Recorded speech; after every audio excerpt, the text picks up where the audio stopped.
Tu dis vouloir aller mieux. Tu dis que c'est fini, que tu veux tourner la page. Mais est-ce que tu es vraiment prête à te reconstruire?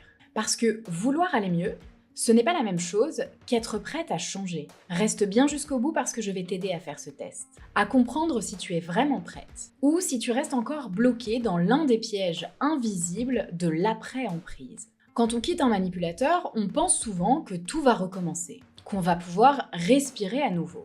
Mais très vite, on se rend compte que c'est pas si simple. Tu as quitté le danger, oui, mais ton esprit, ton corps, tes réflexes, eux, ils n'ont pas encore compris que c'était terminé. Et c'est ce qui fait qu'au fond de toi, tu sens qu'il reste quelque chose à réparer. Dans cette vidéo, je vais te partager les 3 signes concrets qui prouvent que tu es prête à te reconstruire. Et si tu ne les reconnais pas encore, ce n'est pas grave, je vais te montrer comment t'y préparer. Aujourd'hui, tu as peut-être l'impression de tourner en rond. Tu lis, tu suis des comptes, tu regardes des vidéos, tu comprends intellectuellement l'emprise, mais dans la vraie vie, ça ne bouge pas vraiment. Tu continues à te remettre en question, à douter, à te sentir fatigué. Parfois même à te demander si tu n'exagères pas sur tout ça. Et pourtant, tu sens bien que quelque chose bloque. La vérité, c'est qu'on ne décide pas d'aller mieux. On se prépare à ça. Et c'est pour ça que j'ai créé le challenge 5 jours pour renaître. Pour t'aider à franchir cette étape de la préparation à la reconstruction réelle. Le lien est juste en bas de la vidéo. Mais reste avec moi parce que tu vas sans doute découvrir que tu es beaucoup plus prête que tu ne le crois. Alors, les 3 signes que tu es prête à te reconstruire. Le premier, c'est que tu cesses de chercher à comprendre le pourquoi. Pendant un temps, tu as eu besoin de comprendre. C'était vital, c'était même fondamental. Tu voulais mettre des mots, trouver un sens à l'absurde. Tout savoir des relations toxiques, des personnalités manipulatrices, de l'emprise. Mais vient un moment où tu réalises que comprendre, ça ne suffit plus. Bah oui. Que tout savoir sur le manipulateur et tutti quanti, ça ne t'aide pas vraiment à avancer. Ce moment-là, c'est le premier signe. Parce que c'est celui où tu commences à te tourner enfin vers toi. Tu passes du « pourquoi il a fait ça » à « pourquoi je reste bloqué dedans ». Et quand tu changes cette question-là, tu entres dans la reconstruction. Le signe numéro 2. Tu ressens la peur du changement, mais tu y vas quand même. C'est le signe le plus contre-intuitif. Parce qu'on croit souvent que quand on est prête, on ne devrait plus avoir peur. En réalité, c'est l'inverse. Parce que si tu ressens de la peur, c'est que ton système, il est en train de sortir du mode connu. Et c'est exactement ce qu'il faut. La peur ici, c'est pas un frein. Au contraire, c'est un indicateur de croissance. C'est comme si ton inconscient disait « Attention, terrain inconnu » et que toi tu réponds « Oui, mais c'est là que je veux aller ». À ce moment-là, tu cesses de subir ta peur.